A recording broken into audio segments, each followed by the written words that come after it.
इस क्वेश्चन में ये कह रहा है कि how many terms of AP AP में दी हुई है must be taken so that their sum is 78। तो मतलब कि इस एपी की हम कितनी टर्म्स लें। ठीक है, ये नहीं पूछा कि कौन कौन सी टर्म लें, बस ये पूछा है कि कितनी टर्म्स लें कि उसका सम जो है वो 78 आ जाए। ठीक है, अब ये देख रहे हो कि एपी में डिक्रीज हो रहे हैं नंबर्स, कम हो रहे हैं ना, तो डी नेगेटिव आएगा इसका। तो इसमें क्या करते हैं, हम एपी पहले लिख देते हैं एक बार। एपी है हमारे पास गिवन टू फाइंड, या फिर यहाँ पे मैं लिख देता हूँ टू फाइंड। क्या करना है, फाइंड करना है हमें नंबर ऑफ टर्म्स। ठीक है, और हमको जो गिवन है, गिवन में तो सिर्फ हमें एपी ही गिवन है ना। तो मैं लिख देता हूँ गिवन में कि एपी एपी हमें दे रखी है। ठीक है ना, ये एपी हमें गिवन है। तो इसकी जो फर्स्ट टर्म है वो कितनी है, फर्स्ट टर्म है हमारी 24, और डी निकालना मैं तुम्हें बताया था कैसे निकालते हैं, A2 minus A1। Second term है 21, फर्स्ट टर्म है 24, तो सॉल्व करके आ गया -3। ए भी आ गया, डी भी आ गया। और हमें एक चीज और गिवन है, वो क्या गिवन है कि कितनी टर्म्स लें कि सम 78 आए, है ना। सो हम लिख लेते हैं SN इज इक्वल टू 78। ये बोला ना उसने कि कितनी टर्म्स लें, नंबर ऑफ टर्म्स पूछा उसने, बताओ कितनी टर्म्स लें, मतलब 3 लें, 4 लें, 5 लें, 10 लें, कि उनका जो must be taken so that their sum is 78। उनका सम 78 आए, तो हमने सम 78 पहले ही ले लिया। ठीक है, तो अब एस एन का फॉर्मूला, क्योंकि यहाँ पे लास्ट टर्म तो दी नहीं हुई, यहाँ पे लास्ट टर्म तो है नहीं, तो इसमें फिर हम लास्ट टर्म वाला फॉर्मूला नहीं लगाएंगे। सिंपल जो हमारे पास sum of n terms of AP का फॉर्मूला क्या है, n/2 2a plus n-1 D bracket close, और ये आ गया 78। ठीक है, अब इसमें वैल्यू पुट करते जाओ। नंबर ऑफ टर्म्स तो हमें पता नहीं है कितनी है, नंबर ऑफ टर्म्स को तो एन ही रहने देते हैं, वही तो निकालना है हमें क्वेश्चन में। और फर्स्ट टर्म हमारे पास कितनी है, फर्स्ट टर्म है ये वाली, ये दे रखा है, और डी हमारे पास है -3। ठीक है, तो ए की वैल्यू हम 24 यहाँ पे डाल देते हैं, और प्लस एन हमको पता नहीं, और डी की वैल्यू है -3, और विच इज इक्वल टू 78। ठीक है, तो नेक्स्ट स्टेप में क्या करें, नेक्स्ट स्टेप में हम ये 2 को उधर ले जाते हैं।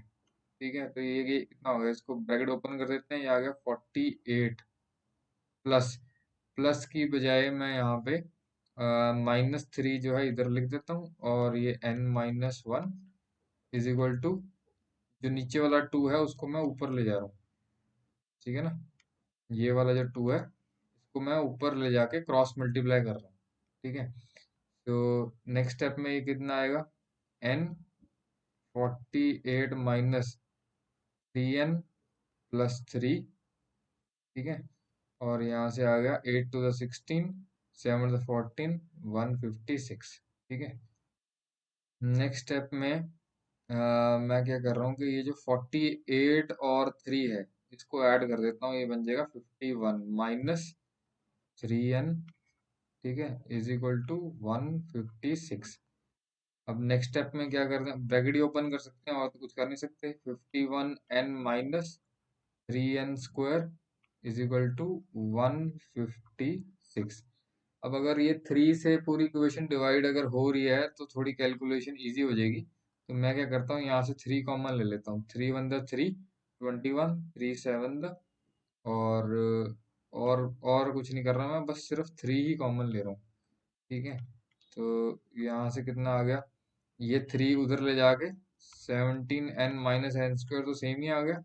156 को 3 से डिवाइड करूंगा तो कितना आएगा, 3 5 द 3 2 द। ठीक है, अब इन सबको उधर ले जाता हूँ मैं, ताकि एन स्क्वायर जो है वो पॉजिटिव हो जाए।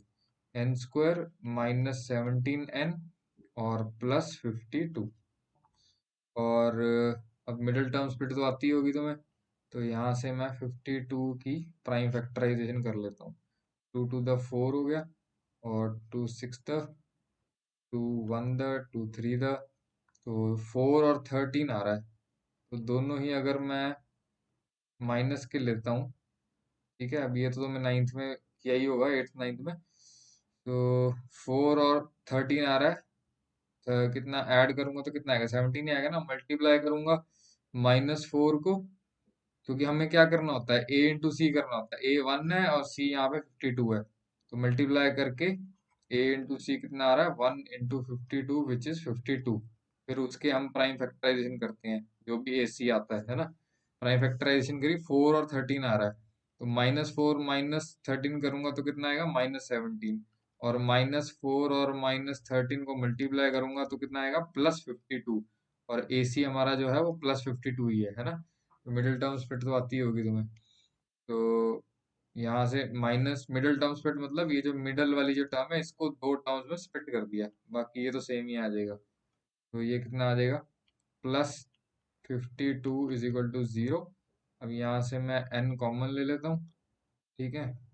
और यहाँ से कितना आ जाएगा, ये n-4, यहाँ से -13 कॉमन ले लेता हूँ, यहाँ से आ जाएगा n-4 इक्वल टू 0। तो n-4 कॉमन ले लेता हूँ दोनों में से, अंदर क्या बचेगा, n-13 which is equal to 0। तो आइदर n-4 इज 0 और n-13 इक्वल टू 0। तो ये आ जाएगा n इज इक्वल टू 4 और n इज इक्वल टू 13, ठीक है।